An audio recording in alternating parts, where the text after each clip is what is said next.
Assalamualaikum warahmatullahi wabarakatuh. Perkenalkan, nama saya Kaila Jarobasya dari kelas 4E dengan NIM triple 6122015. Sebelumnya yang terhormat kepada Ibu Aini Budewati selaku dosen mata kuliah Governansi Digital. Sebelumnya di sini saya akan memenuhi tugas UTS mata kuliah Governansi Digital.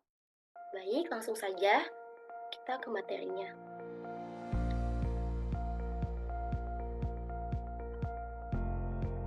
Baik, di sini saya mengambil aplikasi Wargaku di Surabaya.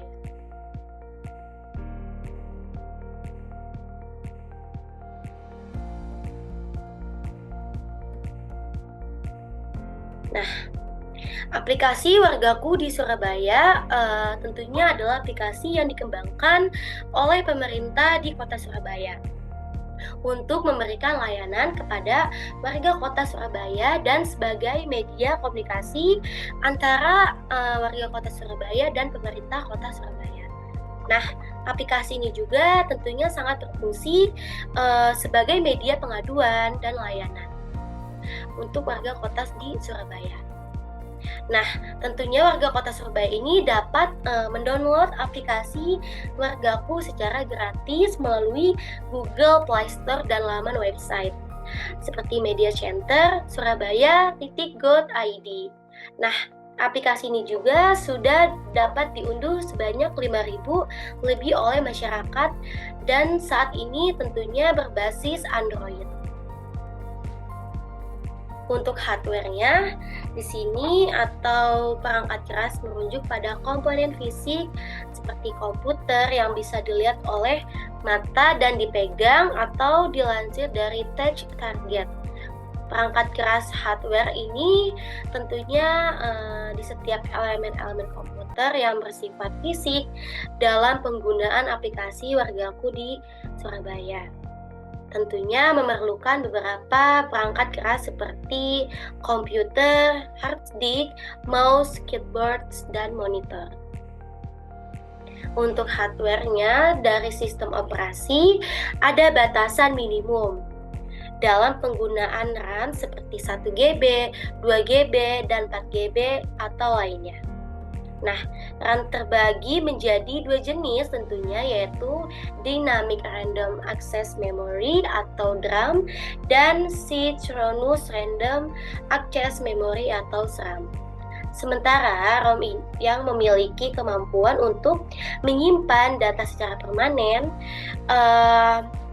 batas maksimal RAM di komputer juga bisa berbeda-beda, tergantungnya pada beberapa faktor seperti spesifikasi, motherboard, prosesor, dan sistem operasi lainnya. Misalnya, sistem operasi Windows memiliki batasan RAM yang dapat digunakan tergantung pada versinya masing-masing. Misalnya, yaitu 32 byte atau 64 byte. Sementara itu, untuk ROM-nya biasanya datang dalam bentuk firmware yang sudah diakses di program ke dalam perangkat keras dan tidak dimaksudkan untuk di-upgrade oleh pengguna. Jadi, kapasitas ROM biasanya tetap dan ditentukan oleh produsen perangkat keras. Untuk softwarenya, aplikasi Wargaku ini tentunya aplikasi yang dikembangkan oleh pemerintah di Kota Surabaya. Untuk memberikan layanan kepada warga Surabaya, aplikasi ini juga sangat berfungsi sebagai media pengaduan dan layanan untuk warga Kota Surabaya. Nah, warga Kota Surabaya ini tentunya dapat mengunduh aplikasi Wargaku secara gratis melalui Google Play Store dan laman website Media Center Surabaya.go.id. Tentunya aplikasi ini juga sangat mudah diakses di berbagai aplikasi lainnya seperti Android dan telah diunduh oleh lebih dari 5.000 pengguna sejak diluncurkan pada 22 Maret tahun 2021. Nah, informasi tentang software yang digunakan dalam pengembangan aplikasi ini tentunya dalam sumber yang saya temukan, biasanya pengembangan aplikasi mobile seperti ini melibatkan berbagai alat dan teknologi termasuk bahasa pemrograman seperti Java atau Kotlin untuk Android. serta berbagai framework dan library untuk memudahkan proses pengembangan. Nah, bisa dilihat di sini cara mendownload aplikasi Wargaku di Surabaya, tentunya di aplikasi Android ya, sudah tersedia. Bisa dilihat cara untuk mendownload Wargaku Surabaya di aplikasi Play Store Android.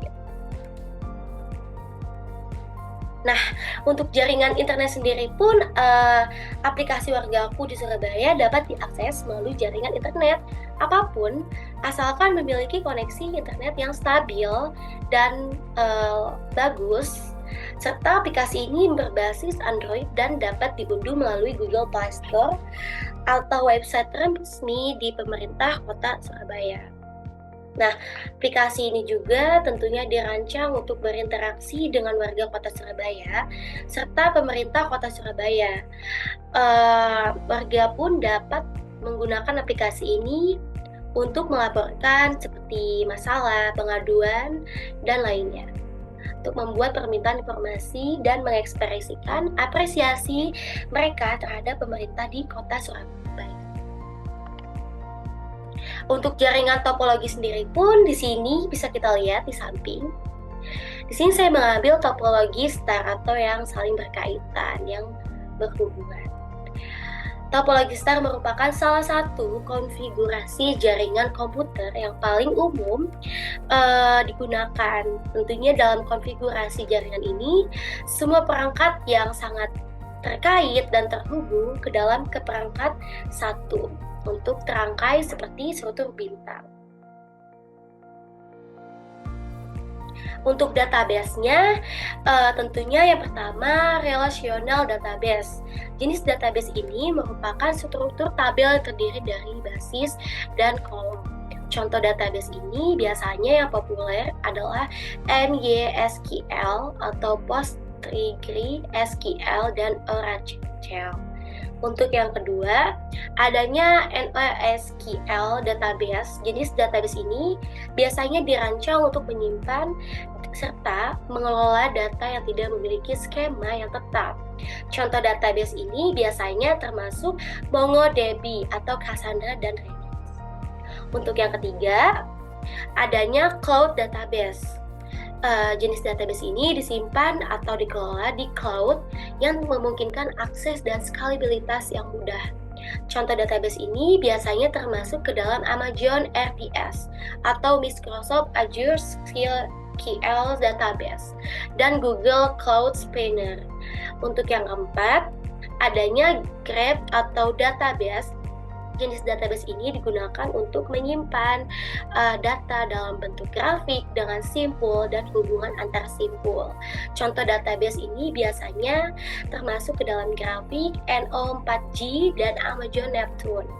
Nah, tentunya pilihan database yang tepat tergantung kepada kebutuhan aplikasi apapun serta skala penggunaannya. Pengembangan aplikasi biasanya mempertimbangkan faktor seperti kecepatan, skalabilitas, keamanan, dan ketersediaan saat memilih database yang sesuai. Baik, sekian. Terima kasih dari saya. Kurang lebihnya mohon maaf. Wassalamualaikum warahmatullahi wabarakatuh.